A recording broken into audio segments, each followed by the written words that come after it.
So through being here, there and everywhere on an internet, I end up talking to a lot of people who have lots of different opinions on lots of different types of motorsports, whether that's Formula 1, NASCAR, touring cars, rally, Formula E and IndyCar. And when it comes to IndyCar, there's that opinion from these people that it's better than Formula 1. It's a much better product, the racing is better, you don't know who will win before it starts, and when it comes to actual on-track racing, Indy is best. Now obviously that's all going to be subjective because personally I think the BTCC has got the gold medal for on-track racing, but like I say, it's all opinion.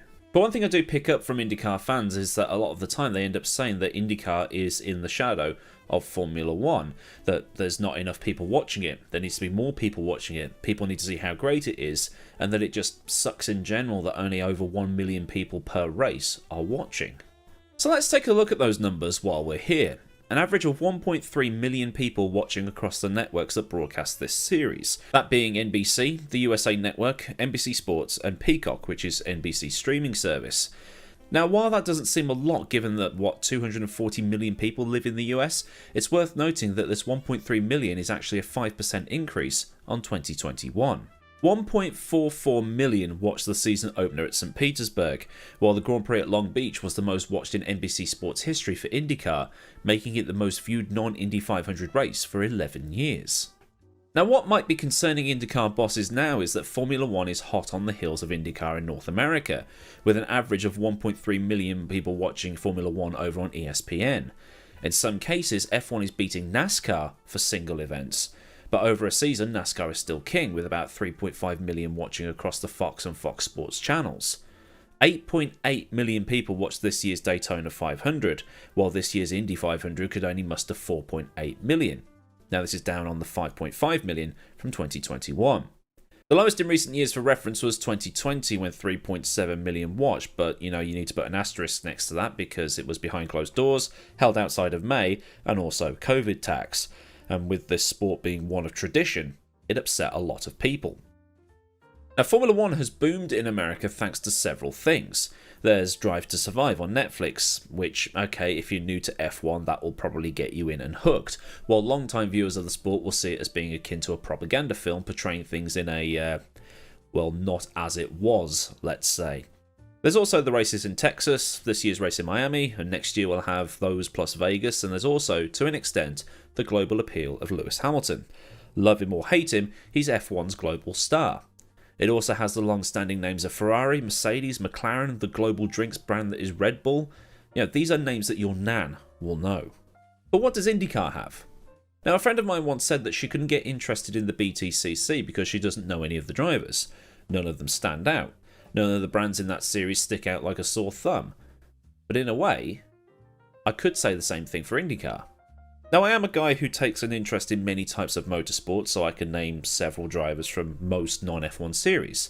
Okay, motorbikes I'll have a bit of trouble with, but with cars I can give you some names without having to Google them. But to your average F1 viewer, they're going to struggle to give you one that isn't Sato, Grosjean or Ericsson. They might be able to give you Pagenaud, but we need to hold that thought for a second. Now looking at NASCAR, NASCAR's global superstars were Jeff Gordon and Dale. They don't have anyone like that anymore. Today's average motorsport fan will probably be able to name Bubba Wallace and Kyle Larson, but this is where we bring Pagenaud back in. The only reason they'd know these drivers is because Pagenaud wiped out Lando Norris in an online race. Larson said the N-word on Twitch, and Bubba Wallace had the whole garage racial abuse scandal thing. So these guys are known for off-track stuff rather than on-the-track stuff. Now obviously Bubba Wallace did that, full-on serve up on Kyle Larson last week, but this is before that. Add into the mix here, IndyCar seems to be suffering from the same problem ITV F1 had in the 90s and into the 2000s. Adverts. Now in most cases during that time the racing was so dull they could cut to an ad break and you wouldn't miss much. Now sometimes we did, but with so much going on in IndyCar you can't just cut away like that. Even picture-in-picture is going to be a pain in the ass for a lot of people. The cars already have adverts plastered all over them anyway, so what's the point? And as one person I know said, why am I going to tell my friend to pay $10 a month or whatever it is for Peacock if the racing is just going to be interrupted every few laps for 5 minutes of buy this pickup truck? Now, watching from the outside, it seems like IndyCar is way too focused on the Indy 500 and having the entire sport, operate around the Indy 500. Take all the money for the 500 and then just do the bare minimum to have the rest just, I don't know, exist. Having the whole sport revolve around your crown jewel event is, well, it's not really the optimal thing to do, is it? I mean, even WWE has gone the same way. The whole thing exists just for WrestleMania. Cash in on WrestleMania and then just have the rest of it just potter along. Now, could you imagine English football existing just for the FA Cup final, or tennis existing for just, Wimbledon or the US Open? I mean, commercially, it's not the way forward. Then there's extending IndyCar's reach outside of the US, which, granted, is going to be a very difficult thing to do. Now, IndyCar back in the kart years visited places like the Gold Coast, Rockingham in England, Lausitz in Germany, Sao Paulo and places like that. But today, even with a grid stacked with international names and some ex-F1 guys, IndyCar is going to struggle to pull those events off with the world the way it currently is. Those events are going to be commercially horrendous, which is going to harm the growth even more. So in a way, maybe IndyCar needs a Drive to Survive style program on one of these streaming services. Upload races so that people outside the US can watch them and then just geo-block them for a US audience or something like that. I mean, DTM does it. Having some of the IndyCar drivers test McLarens and whatnot only helps for a little bit. You're not going to get people to immediately switch over and watch from Formula 1 because of the previous thing of, who the hell is that guy? I mean, Daniel Ricciardo could help boost some of the viewership, but he's been all, can't be doing with ovals and things like that. It needs to step up the promotion. It needs to step up the whole non-Indy 500 stuff. Even I don't really care beyond the Indy 500. It needs to step up its reach, otherwise it's just going to end up being a case where IndyCar's audience average age just goes up by 1 every year, because nobody new is coming in. Or is it not done for the simple fact that, and I'm going to be blunt with this, IndyCar is a national championship, not an international one.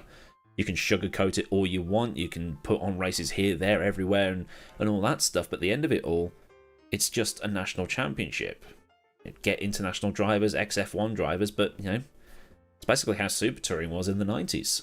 A national championship with big-name drivers. And with F1 already existing in Europe, IndyCar's chances of the number of eyes on the sport outside of America the diehards want on it are very low. It's the same way baseball hasn't taken off in England because we have cricket. American football isn't massive because we already have football and rugby. And IndyCar doesn't take off because, well, F1 exists. Now, American football is played in London from time to time, but for us, it's a novelty. Some people do actively watch the NFL and actively keep up with the NFL. My brother is one of them, but it's not a huge number. A cult following over here, yes. A massive one in the same way that Formula 1 has? No, I think some of these people are dreaming. And something else that happens here is that you got some of these IndyCar fans standing in front of the gate telling people they can't come through, while simultaneously saying we need more people watching this sport. It's like the meme of the guy shooting the bloke in the chair from Saturday Night Live. But anyway, this is something I've been thinking about the last couple of days, and I thought I'd do a quick video on it to sort of see what you think. And if you do have an opinion on this matter, do leave it down in the comment section underneath this video. And while scrolling down, like the video if you think I've made some good points, and subscribe with the bell on so you never miss out on anything I do around here, really. Massive thanks to the kind folk at Patreon for the support, and if you want to help me buy up some images for these videos, you can help out by clicking the link in the description, where there's also links to Discord and to my socials.